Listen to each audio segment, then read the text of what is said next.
After the first generation, who entered the promised land, died, another generation grew up. This new generation did not acknowledge the Lord, or remember the mighty things he had done for Israel. They worshipped other gods of the people around them. This angered the Lord. So he turned them over to their enemies all around, causing them to be defeated. God allowed the disobedient Israelites to be ruled by a nation called Moab, and their very overweight king, Eglon. The people of Moab are called Moabites. King Eglon enlisted the help of the Ammonites and the Amalekites to keep the Jews under his control. Then Eglon went out and defeated Israel, taking possession of Jericho, also known as the City of Palms. The Israelites served Eglon of Moab for 18 years. The Moabites bullied and mistreated the Israelites. The Moabites made the Israelites hand over their crops and anything else they wanted.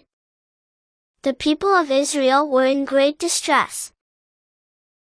When the Israelites cried out to the Lord in repentance and for help, the Lord raised up a leader to rescue them. His name was Ehud, a left-handed man of the tribe of Benjamin. And this is the story of Ehud. Ehud had an idea on how to rescue the Israelites from the control of the Moabites. First, he made a double-edged dagger that was about a foot long, and he strapped it to his right thigh, keeping it hidden under his clothing. Is Ehud holding the dagger in his left or right hand? Ehud has hidden his dagger. Can you spot where the dagger is hidden?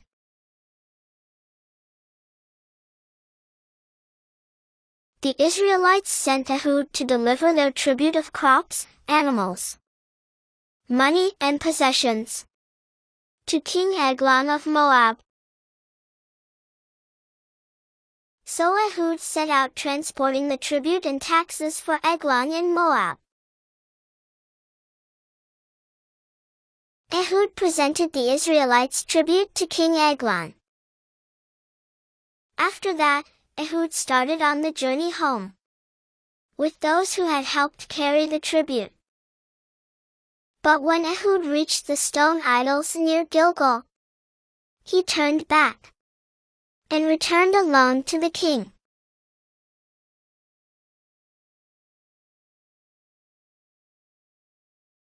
He came to King Eglon and said, "I have a secret message for you." So the king commanded his servants, "Be quiet." And he sent them all out of the room, so that he could have a private conversation with Ehud.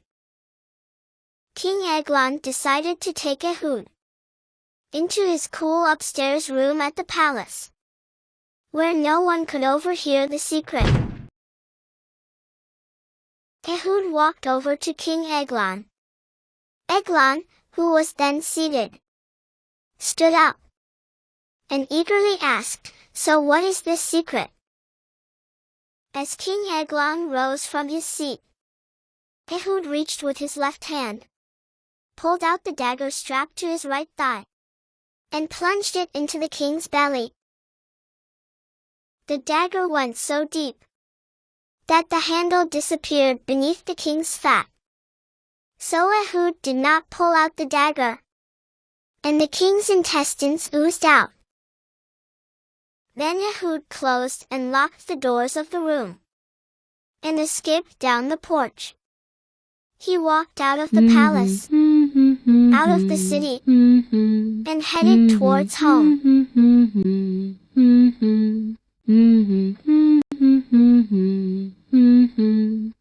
After Ehud was gone, the king's servants returned and found the doors to the upstairs room locked. They thought the king might be using the bathroom in the room. So they waited.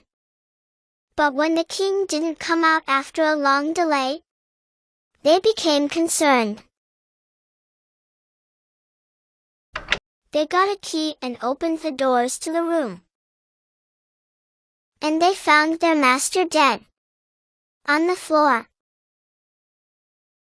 While the servants were waiting, Ehud had escaped, passing the stone idols on his way to Gera. When he arrived in the hill country of Ephraim, Ehud sounded a call to arms.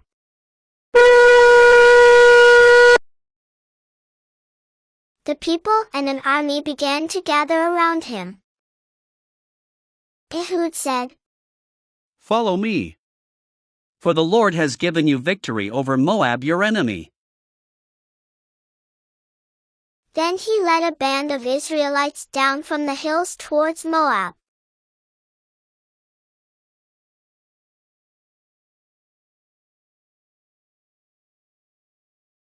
The Israelites took control of the shallow crossings of the Jordan River across from Moab, preventing anyone from crossing. Then they attacked the Moabites and killed about 10,000 of their strongest and most able-bodied warriors. Not one of them escaped. So Moab was conquered by Israel that day, and the Israelites had their freedom, and no more heavy taxes to pay. There was peace in the land for 80 years.